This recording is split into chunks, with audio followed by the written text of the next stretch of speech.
Hello, everyone, and welcome to the Tom's Hardware Show. I'm Sharon, and it's December 3rd, 3 p.m. Eastern Time, which means it's time to kick things off live.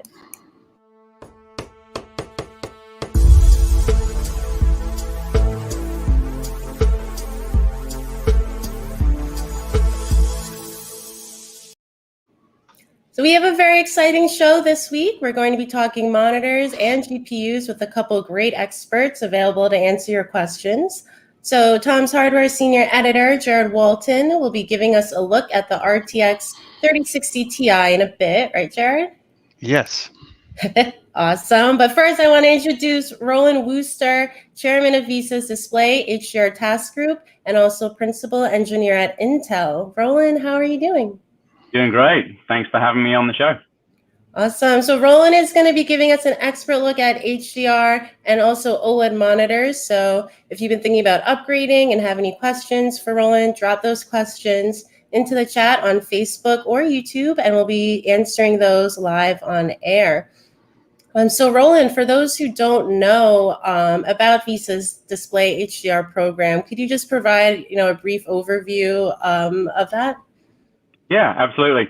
So within the display ecosystem, we've built this standard called DisplayHDR. And if you're not familiar with it, it's the only fully public, fully open standard that measures the front of screen performance of a display. So this is supported by all major PC display manufacturers and all of the component manufacturers. Within the spec, what we focus on is testing the luminance level of the screen, given a number of test images. We also check for the black level of the screen, and from that you can calculate the contrast level. And we also check that the HDR is performing active dimming. We check the color gamut, we check the bit depth, and have specific requirements related to that for both the panel and for the backlight if it's an LCD-based display. And we also test that the quality from a perspective of the white balance accuracy and from a luminance accuracy perspective, which is very important for HDR. And then to make this convenient and easy for people to understand how the specs work, we have 7 different logo levels going all the way from HDR 400 to HDR 1400 that you can easily identify the performance level of the display you're looking at. Great. And so I know we probably have a lot of gamers in the audience right now, especially with Jared about to get into the newest Ampere card. So for those gamers thinking about buying an HDR monitor for, gaming specifically, what would you recommend? Yeah, so for a gamer, there's really kind of 2 groups of gamers that I would identify. There's those that are focused on extreme low latency and highest frame rate. And within that group, typically to achieve that lowest latency and highest frame rate, you're going to normally be looking at full HD or QHD resolution screens. And with those, typically the widest set of choices of the highest quality choices for DisplayHDR displays for gaming at those resolutions are mostly in the DisplayHDR 600 level. And so that's really, if that defines you and your kind of gaming, then that's what I would strongly recommend. For gamers that are in the other camp of being very, very interested in display quality and the visual effects and the appeal of the cinematic content of the game, that's something that you're probably more likely to be looking at higher resolution screens for a start, QHD and UHD 4K. And at those levels, you can get DisplayHDR 1000. And so absolutely, definitely, if you're interested in that kind of gaming, or in fact, if you're interested in content creation, I would always steer you towards go look for a DisplayHDR 1000 level system. The other thing that I would want to add is, and we'll talk about this more in the show, I'm sure, is we have recently launched a new performance spec, version 1.1 of the DisplayHDR standard. And within that, we have a whole bunch of additional tests that incrementally improve on the quality of the first version. of DisplayHDR. So I would certainly start your search with the DisplayHDR 1.1 version devices. Great. Very, very helpful. Thanks, Roland. What do you think, Jared? Have you bought into the HDR trend yet? I have an HDR display. I have one of them. That's the one behind me. But it's like the fancy schmancy G-Sync 144 hertz 4K HDR, all the bells and whistles. It's funny because it's the Acer model, and my big complaint about it is because of the G-Sync module and having to support all these extra features. It has a freaking fan on the monitor, and the fan is failing. Like when it powers on, you hear the fan, and then it kind of warms up. But it's honestly, the fan on that display is louder than the fans on my graphics card, which is a little disconcerting. But that's a particular display. So I may have a solution for you there. I think I have a very, very similar monitor, though not the same brand. And exact same monitor, I suspect. And indeed, the fan does fill up with dust. And once it fills up with dust, or really once the heatsink gets covered in dust, the fan becomes less effective. So the fan speed spins up, and that's exactly what you're hearing. I took my leaf blower to it and blew the dust out, put the leaf blower in the vents and blew it out and cleaned it up, and it's nice and quiet now. I don't know how many times I'll be able to do that, but I was debating like trying to pull off the back to get at the fan, and that I thought I looked at it. I haven't done it lately, but I think it's kind of one of those things where it's like, it's not just a little panel that you can pop off to get to the fan and blow out the dust, which is like, that's a serious design flaw if you're going to have a fan that gets dusty and fails, but whatever. But yeah, I mean, like, it's funny because I'm used to like the standard def 4K displays that I've got sitting in front of me right here. And every time I go over to that one, I'm like, man, this is like, it's really a lot nicer than my other display. It's just because I do noise testing sometimes. I'm like, I can't have that fan blowing on in the background if I'm trying to find out how loud a graphics card is. So grab your leaf blower maybe, and that's right. Take it outside and give it a blow. Roland, another trend that I would at least like to see become bigger and more accessible is OLED. Can you give us an overview of how the OLED landscape is looking now? And do you think we'll see more OLED gaming monitors anytime soon? Yeah, so OLED is an absolutely fantastic technology. It's able to, I mean, the first thing everybody knows about OLED is the tremendous contrast ratio that you can achieve of 1,000,000 to 1 compared to your normal native 1,000 to 1 on an LCD. And with HDR technology on an LCD, you can sometimes get to 100,000. But OLED gives you 10 times more than that from a contrast ratio perspective. The other really nice benefits that OLED provides is it comes with wide color gamut. And that's something that is only matched by quantum dot based LCD. So you can get the same color benefit of quantum dot. It also has exceptionally low latency, which is of course very nice for gaming. And with that, very, very low motion blur as well. Another key benefit for gaming. But one of the biggest challenges I think we see is there are no desktop monitor size OLED screens. And really that's because, and kind of the gap is really from that 17-inch to 49-inch size range. That is obviously the predominant range of desktop monitors. And the reason for that is, although it's called OLED, there's actually two different technologies. On the smaller screen size, you have AMOLED, which Samsung started for their phones. And they've been able to grow the size of the panels from phone size 5-inch, 6-inch, all the way up to 15.6, which is now used in laptops, OLED-based laptops. And then on the other end of the spectrum, you have TV OLED, which LG developed OLED, white OLED panels that they used in televisions at 65-inch, 77, They've brought that down to 55-inch, but they haven't brought the panel size any smaller than 55-inch, and Samsung hasn't gotten the AMOLED bigger than 15.6 yet. So you have this gap for desktop monitors. Obviously, we would love to see desktop monitors, 27, 32-inch monitors for gaming with OLED, because it would be a nice advantage in many regards.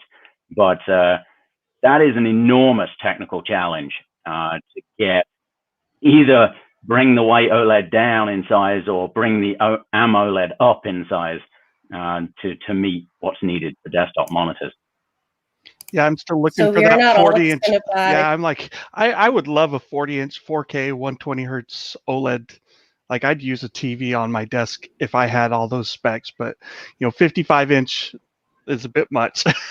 Yes, it is. And it's expensive. The only one we've tested is that Alienware 55-inch, which I think is on sale right now for $3,000. Yeah. So get it while like the cheap. LG TVs aren't that bad comparatively speaking. I want to say, like, you can get the 55-inch model for, isn't it like $1,500? Maybe it's not even that much, but I mean, it's an expensive display still, and I mean, 55 inches on your desk. Like, what are you gonna do? I gotta look at my email up here. And for me, I'm gonna need a new desk because I don't think my little wobbly thing here could even support that. Yeah, if you can sit far enough away, the LG TVs are quite nice. They've spent some considerable effort on building gaming modes into the TV, because frequently a lot of televisions have a huge amount of latency because they're doing image signal processing in the TV to improve the image quality, which, if you're watching a movie, who cares about 80 milliseconds of latency? You'd never notice, right? Unless, of course, your audio is falling out of sync, and then you'll notice. But as long as you've got lip sync management through the TV, latency doesn't matter. But for gaming, 80 milliseconds is a disaster. That's bad. So of course, if you have a TV that has a specific dedicated gaming mode, they sacrifice some of the image signal processing they would otherwise do for movie content to speed up the latency. And I know they've done a lot of work in that space. So we have a question from Javier Perea. Hello, Javier. Javier says, monitors are a big investment, but there are new technologies very often. G-Sync, FreeSync, HDR, high frame rates. How often should we replace a screen? Do you have an opinion on that, Roland? I think your budget is a factor, right? It's a lot like any other consumer technology, right? I know, obviously, if the device stops working, it's time to replace it for sure. Right. But in many cases, it's a question of, well, is the new technology sufficiently good and sufficiently better than what I currently have that I want to justify spending money on it? And that's exactly the kind of thing that we're trying to do in the ecosystem, to make sure that we advance technologies as quickly as possible to encourage people to recognize that, wow, I mean, this is so much better than my old display. I've just got to go buy it, even though the old display still functions. This is just a tremendous improvement. And so that's what we're seeing. We're seeing faster frame rate with lower latency. We're seeing HDR with greater brightness and greater contrast ratio. We're seeing color gamut increase, and resolution has increased all the way, to 4K in desktop monitors and such. So you've got all of these different factors, and I think collectively, if 2 or 3 of these various different vectors are important to you at a certain point in time, it reaches a level of quality that justifies spending the money, doesn't it? What do you think, I'm of the opinion, I'm like, you upgrade when you feel like you need to, like you're missing out or whatever. I've still got a 4K TN panel G-Sync display sitting on my desk that I use here, and I don't really mind it. Don't think about it too much, except when I flip over to the HDR one, I'm like, oh yeah, that is better.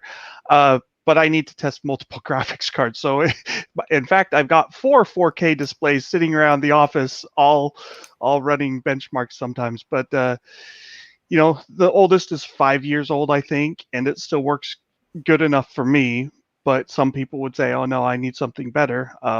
But I'm of the opinion, like, when you go to upgrade a display, try and spend as much as you can reasonably justify, because if you buy like the top end display that's got all the extras, the adaptive refresh rates, the high refresh rates, the HDR, 4K, whatever it is that you're after, if you bought a top of the line display, you can probably sit on that and use it for easily 5, if not 10 years, assuming the display doesn't break. So,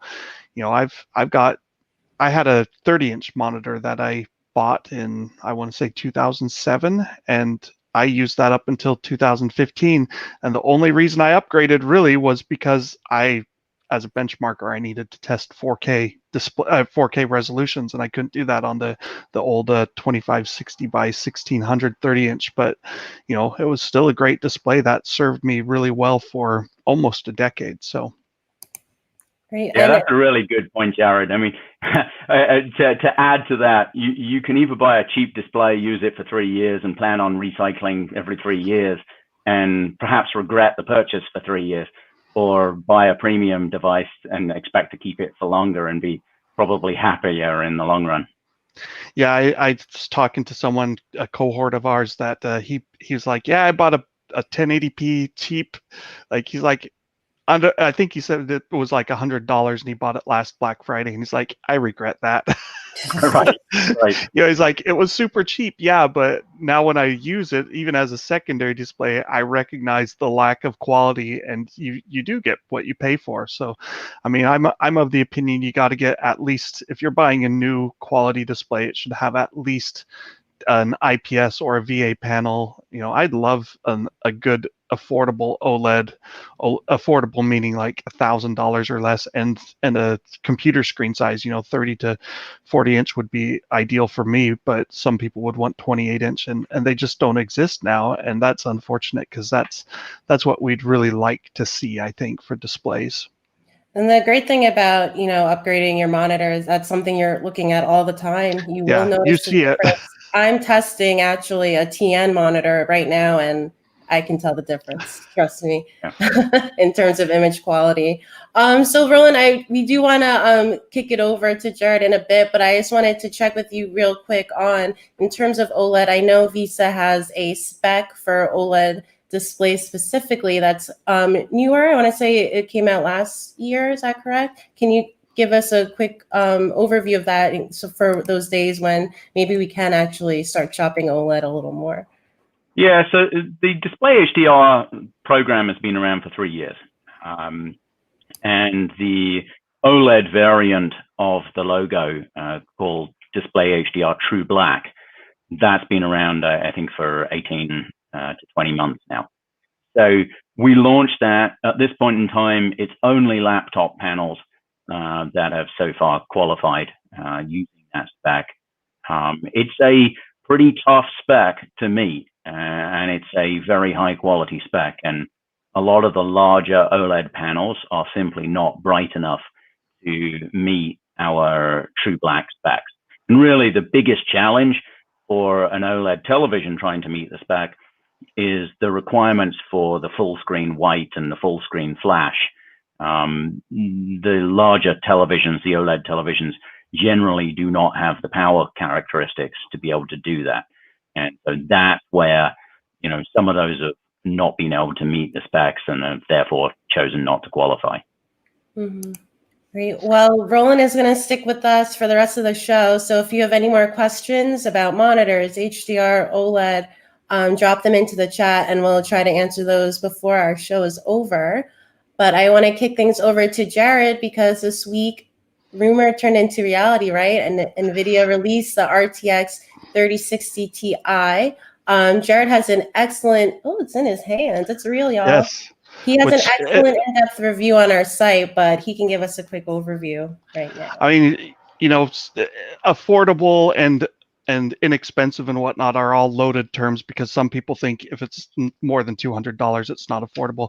I do laugh at the 12-pin, 8-pin adapter that I'm like, why do we need it? Like, we could have had an 8-pin connector right here. They even have a concept image of it, but this is your 3060 Ti, which of course looks identical to the 3070. except it doesn't say 3070 on the back. You know, it uses a little bit less power because it's got a little bit fewer CUDA cores, SMs, whatever you want to refer to. Same amount of memory, 8 gigs still. Performance is really good. I mean, you got to put it in context of this is the same. It's actually faster than a 2080 Super. So overnight, you went from theoretically, if you could buy them, a 2080 Super costing $700 down to a 3060 Ti costing $400. That's a big drop, and you know it's a little bit faster in ray tracing, a little bit faster in rasterization, a little bit less power. All of these are great things, so you can see the full in-depth review. But it's an awesome little card if you're looking for a $400 graphics card. Like in terms of price and performance, I plotted it out, or I ran the spreadsheet calculations, and it's like if you divide average frame rate across my benchmark suite by the price, so you're talking frames per second per dollar spent, this is the top card currently. Like it's number one. It beats everything from your GTX 1650, 1660 type stuff all the way up to the RX 6800 XT and RTX 3080. And that's because it's that sweet spot where they're like, hey, we want to get lots of people to buy it. And they did. They sold out. And the funny thing is, I don't know for sure how many they've shipped, but there's at least some scuttlebutt and rumors going around that basically they sold more 3060 Ti's. They shipped more 3060 Ti's than all of the other RTX 30 series combined. Wow. But Roland still couldn't get one, right? Well, I've been looking to get one of the 3080s, and but similarly, the availability is a bit tough. Yep. I've heard that I'm trying to think if it's EVGA. Someone has like a waiting list that you can get on and actually, you know, usually get it within a few weeks, it sounds like. I know PNY does. Someone said you can contact them and just say, hey, I want to be on the list and I'll buy it. And, you know, if you want an ASUS card or a Gigabyte or an MSI, that's not going to work for you. But if you're just looking at any 3080 will do, and they pretty much will do, you know, they're great little cards. I think honestly the 3080 is still my favorite card because it's that new level of performance, and it's not all at NVIDIA cards or of all cards right now. All cards, okay. Because I'm a high-end person, right? But like the 3090 I love, but realistically $1,500 or more, I'm like, you don't need it. Like it's overkill, and it's twice as expensive as the 3080, and it's only like 10 to 15% faster. So I really like it, but I wouldn't recommend most gamers buy it. But the 3080, I'm like $700 if you could find it. That's like the one to get. AMD's 6800 XT is a nice alternative, but like ray tracing performance is lower on AMD. Like conclusively, I've got a whole bunch of ray tracing benchmarks, and you know, out of the 10 tests I ran, at best it was more or less equaling like the 3070, except in Dirt 5, which is an AMD promoted game, and honestly the ray tracing in there is it's a little questionable to me. Like it's doing something, but it's not one of those where you turn it on and you go, wow, that's amazing. So again, speaking of AMD, Jared, it seems like AMD doesn't really have a direct competitor for the 3060 Ti, right? Not yet. There's the rumors like they'll have the RX 5700. No, let's start over. RX 6700 XT. Right. So that's the rumor. That's supposed to be like a 40 CU, and that's a pretty big drop from your 60 CU RX 6800. So we'll see if that's true or not. It hasn't officially been announced, but if you're looking at 40 CUs, 12 gigabytes of memory, narrower memory bus, we don't know how much of infinity cache. There's all these factors that could change.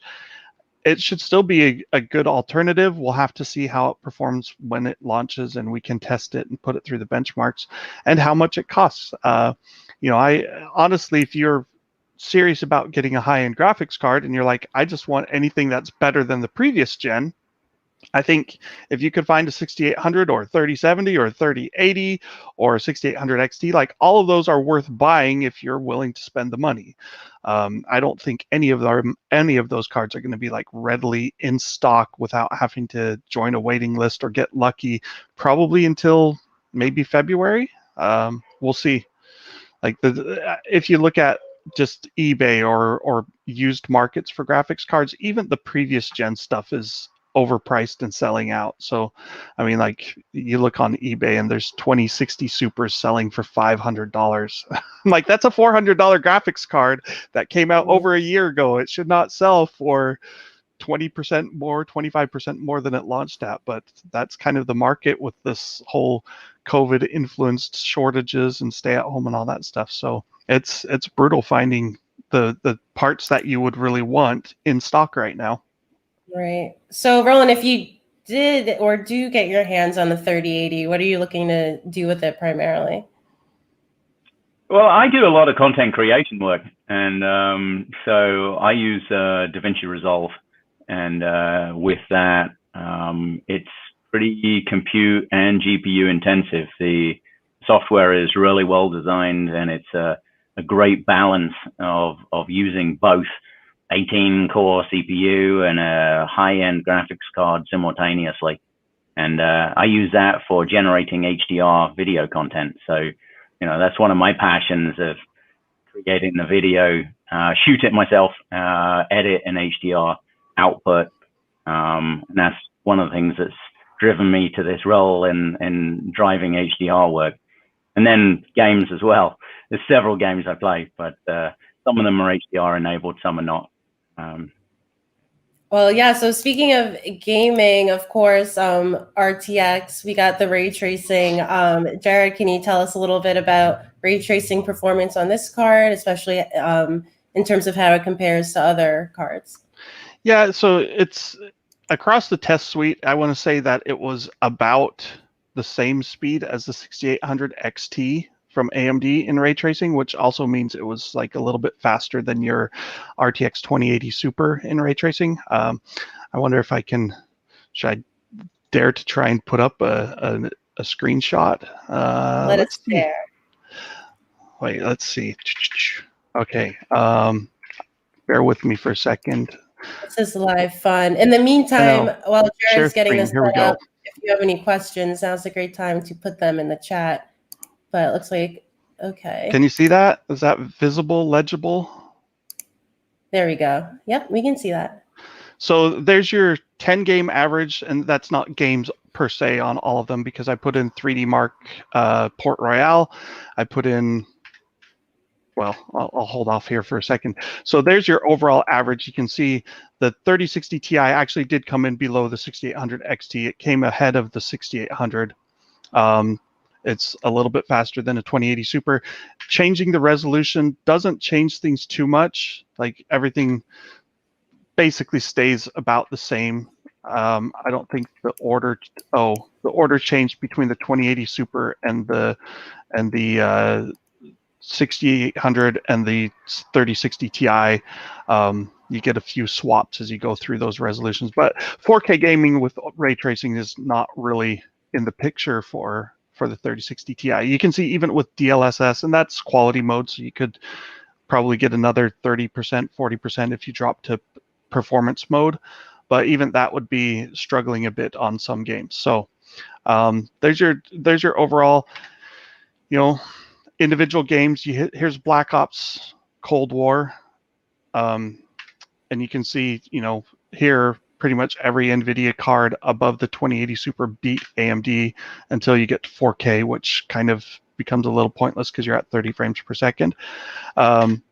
Boundary, let's go over. I wanted to get to Dirt. So Dirt 5, you can see different story. AMD is right up there with NVIDIA here, but it's like, is that optimizations, or is it because they just kind of optimized properly for AMD and not NVIDIA, or is it they're not doing enough ray tracing? I don't know, but Fortnite, same story. Cards that are faster, like the 3080 and the 3090, rise to the top. Fortnite, with all the effects cranked up in ray tracing, you basically have to have the good old DLSS to get reasonable performance on most of the cards. So as a competitive multiplayer game, I don't think you do ray tracing. But I'm really excited to see, well, we'll just stop there. I'm excited to see Cyberpunk 2077 and how that stacks up. And I mean, the real question is, does the ray tracing look so much better that you feel like you have to have it? And I could go through like the 10 games I tested. I'm like, well, we'll toss out the 3D Mark because that's not a game. Boundary, you can't run it without it, and that's a benchmark, so we'll toss that out as well. Call of Duty, Black Ops Cold War. I don't think the ray tracing is good enough to matter because it's shadows, and it looks a little better, but it's a competitive multiplayer game. Killing your frame rate for better shadows, nope, I wouldn't do it. It's not a big focus point when you're gaming. Control, single player, the ray traced reflections and the ambient occlusion and lighting all combined to, that's like the halo, the best option. What else was there? Dirt 5, the ray tracing actually is only shadows, but it almost looks like someone applied a contrast filter to the game. And so I kind of go, well, it looks like your non-ray tracing is broken in some sense, rather than that your ray tracing looks significantly better. And it's beta, so it could improve. Fortnite, it looks okay, but again, too big of a performance hit, not the kind of game, competitive multiplayer, where I'd use it. So really, like, if I run through all of the ray tracing games right now, I'd use it in Control for sure. And actually in Watch Dogs Legion, I think it looks nice. The reflections, you see like the vertical windows where ray tracing matters more, because you can see your character as you walk up to a window and you go, oh, that looks realistic. That's what I want to see. So that's kind of where we're at, is like 2 games out of like 20 that I think it really matters. Well, of course, there's an argument, I guess, for future proofing in a way. And I guess I should also say, if you are happening to be listening to the show as a podcast, we apologize you couldn't see those charts. But if you head to our website, check out Jared's review. There's a lot of great data there for you to dive into. Charts. Dozens and dozens of data on the 3060 Ti. Jared, we do have a question for you. I'm curious if you know the answer to this. You've been in the game for a while. Can you answer this question? Are retailers obligated to respect MSRP, or can they just set any price? In Europe, the gap between the MSRP and the retail price is huge. As far as I know, like, there's generally no requirement that prevents a retailer from charging more. What you will get is you'll get a contract between the retailer and the board partner. So either Nvidia or AMD or one of their partners like Asus, Gigabyte, MSI, EVGA, XFX, Sapphire, all of those companies, they'll have an agreement that they'll say, the third party or the board provider will say, we will sell you in bulk these parts for this much money. And they sign that contract in advance, and generally speaking, they can't change it for maybe 6 months at a time. I don't do the contract, so I couldn't tell you the exact time frame, but that's usually pretty much agreed upon.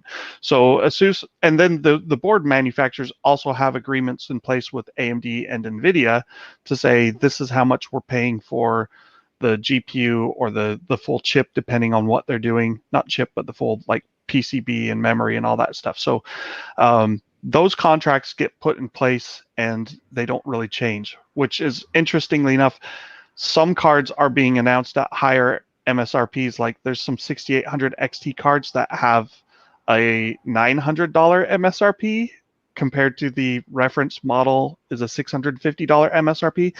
And I think that's purely a case of the add-in board partners going, we can ask for more because it's selling out. And if we want to drop the price, that's not nearly as difficult as increasing the price. Like, if they came back and said, hey, can we renegotiate this and reduce the price for you, our retailer, by $100, the retailer is not going to go, no, I want to keep paying $100 extra. The reverse is not true, right? So if anything, you launch at a higher price if you can, and then reduce it over time, rather than launching at a lower price and go, oh crap, we're selling out and we should raise the price.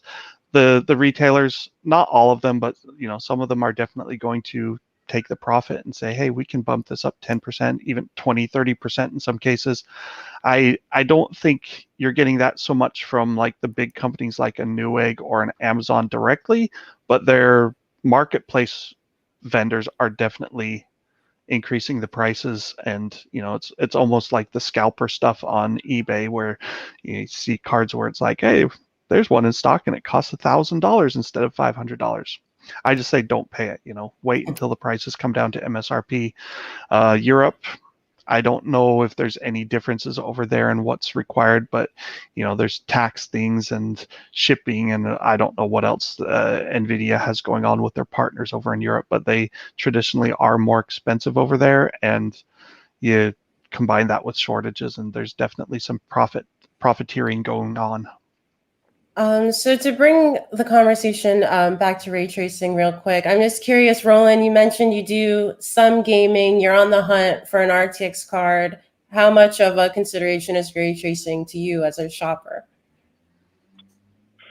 I don't know. I mean, like Jared says, it's not in all games, and in the games that it is in, it slows things down. And it goes back to the earlier point I made of, in many cases, you're wanting to minimize your latency, improve your frame rate, and you're not going to be ray tracing. You're not going to be running in ultra high graphics mode. You're going to be running, in whatever quality you can get to achieve the frame rate that you want to perhaps hit some minimum refresh rate. And ray tracing and ultra quality are probably of lesser priority than frame rate. It's only in the games that you're using for cinematic enjoyment rather than competitive that you might definitely go focus on ray tracing and such. Yeah, it's very much like, I feel like Hollywood went full-blown ray tracing for almost everything that's done now that needs any computer graphics and stuff. They can have the power and the time and do whatever they need to do.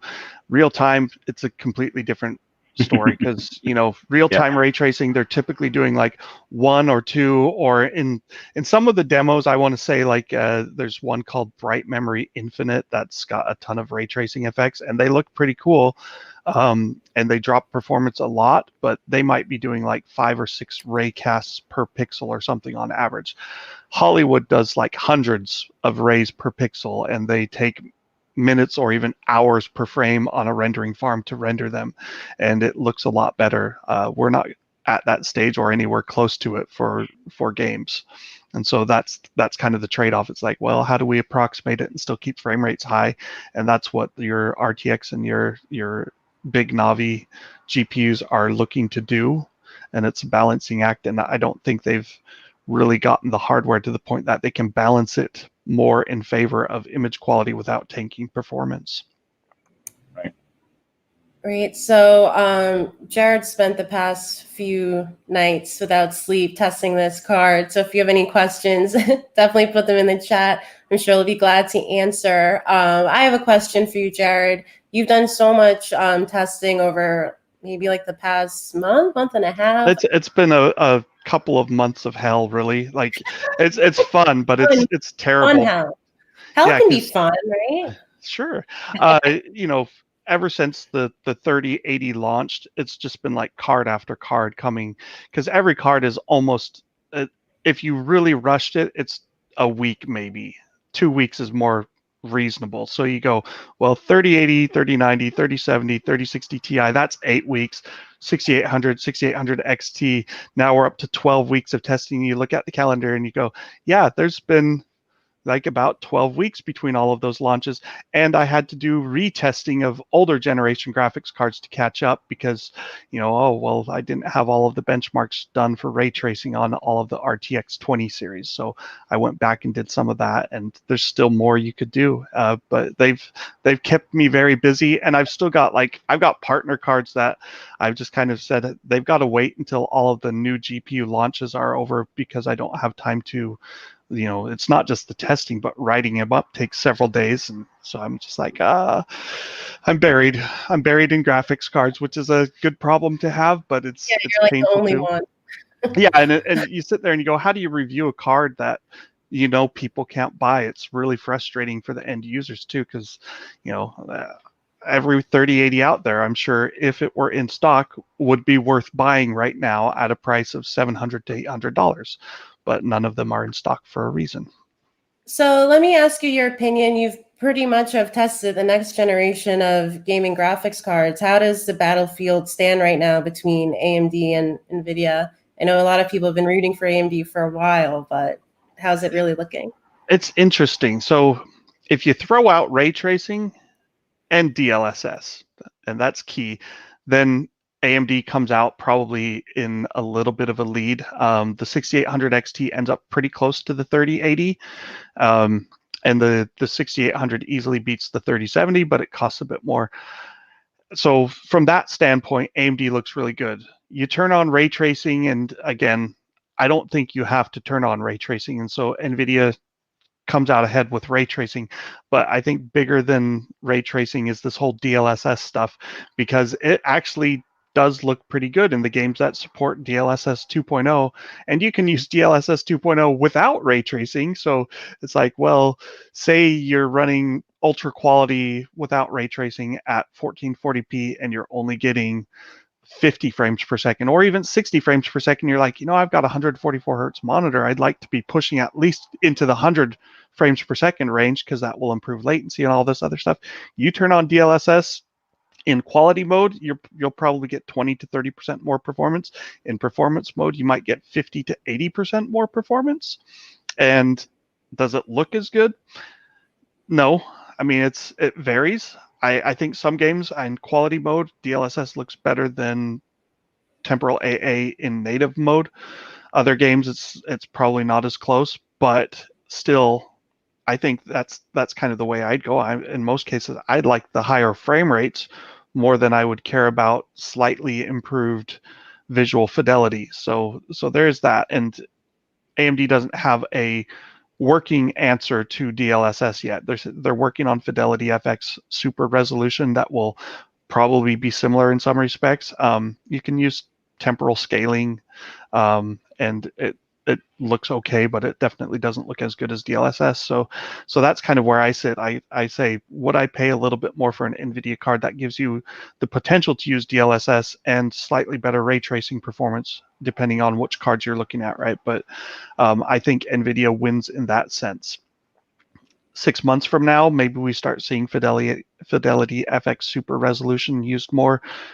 I think the consoles will have to have it in order to do 4K with ray tracing at reasonable performance levels. So, Sony and Microsoft are going to push to help make that work. So we'll see how it stacks up in 6 months' time. If you had the choice between a 6800 XT and a 3080, again, I would give a slight edge to NVIDIA there, but I don't think you'd be disappointed with either card. It's that FOMO, right?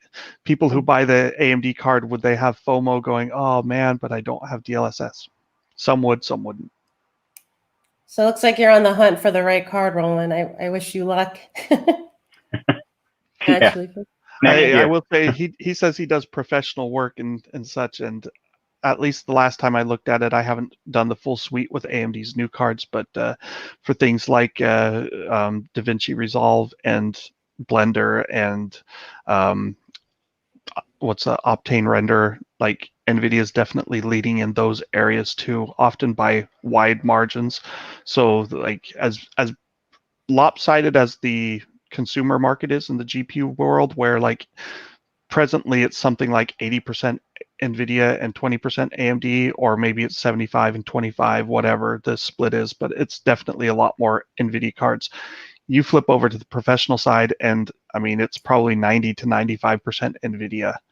And there's a reason for that. They've got the money, they've put in the work on drivers and ISVs to get those partnerships. And so the experience of using most of the professional applications does tend to be better with an NVIDIA GPU.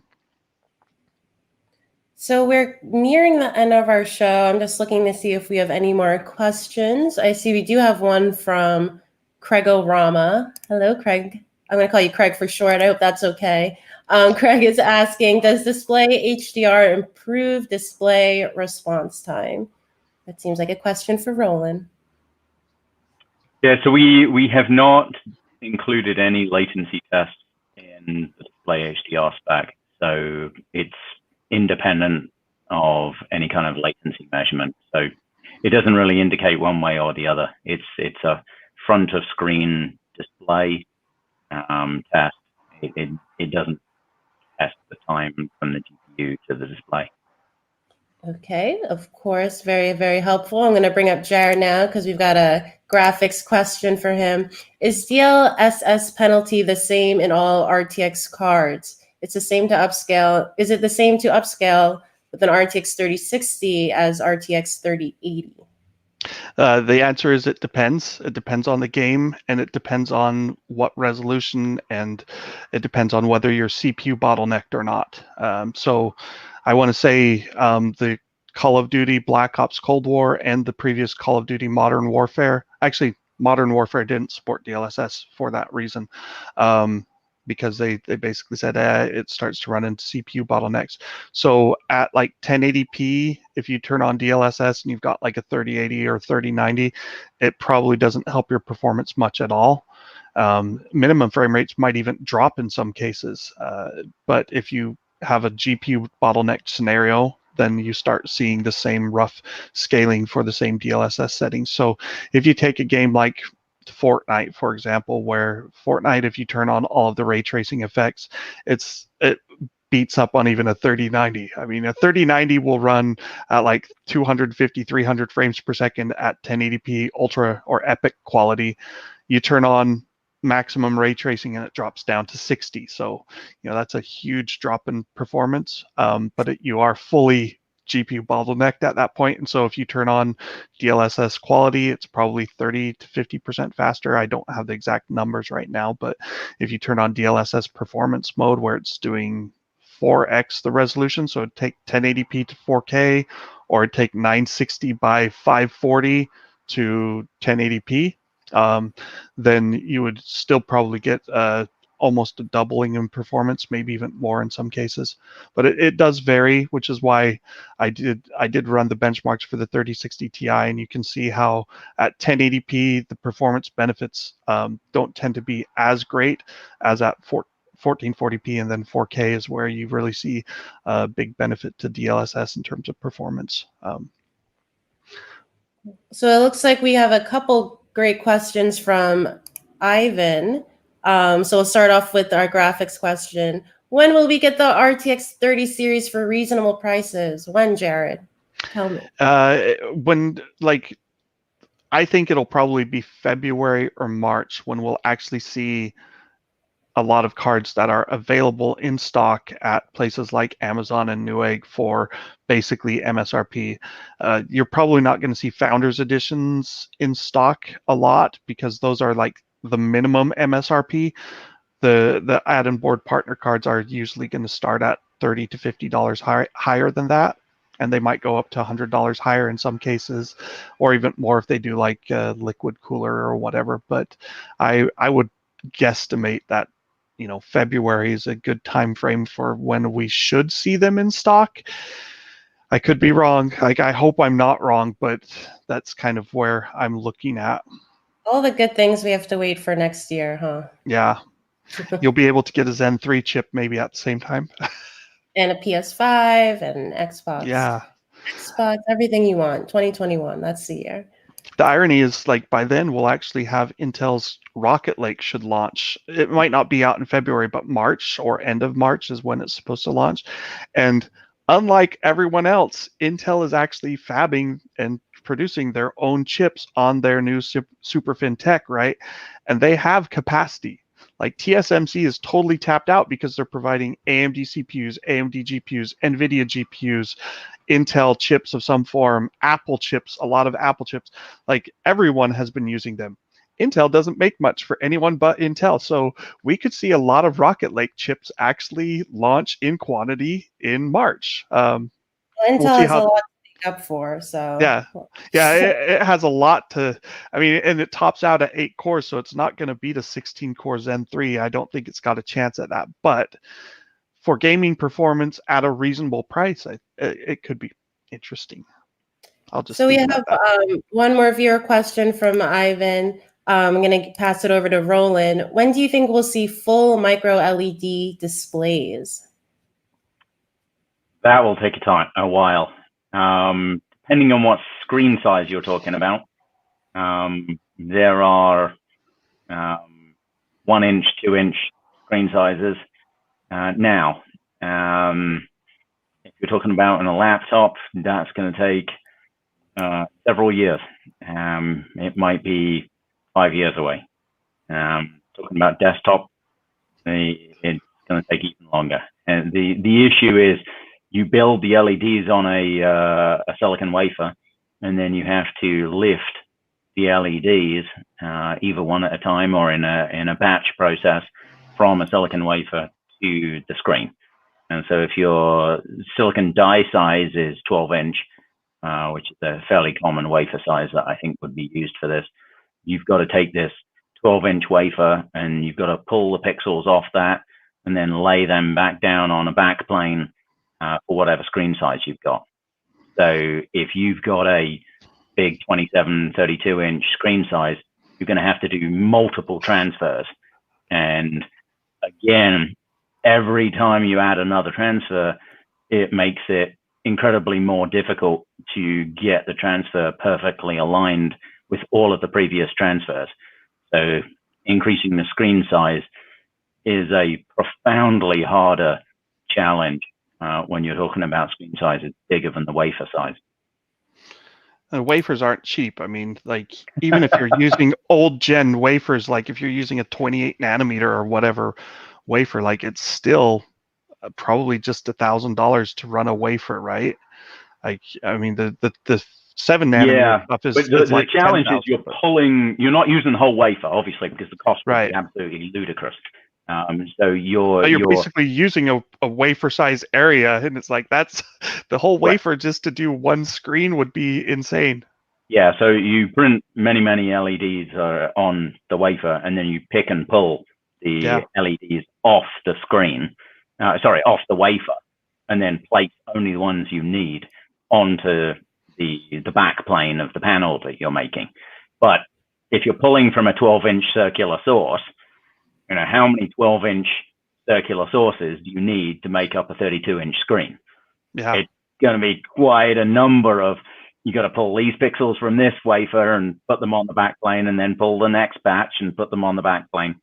And each time you do that, you have an alignment a challenge of aligning the pixels from each pick and place action. So it's very, very difficult for a large screen.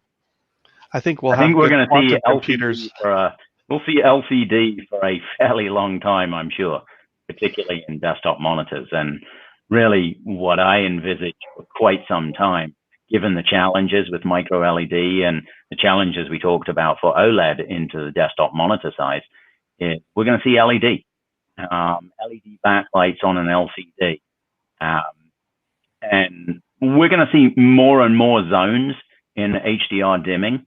And, you know, the two-dimensional backlights or the full array backlight, I think that will become the predominant display technology for several years to come in the quality display for desktop panels.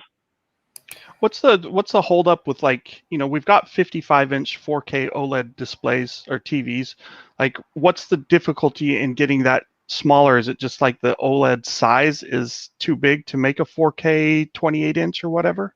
Yeah, so the challenge is on the bigger end of the side, the TV size OLED, the white OLED, is pixel density, and trying to get the pixel density high enough for desktop monitor or for laptop is the challenge there.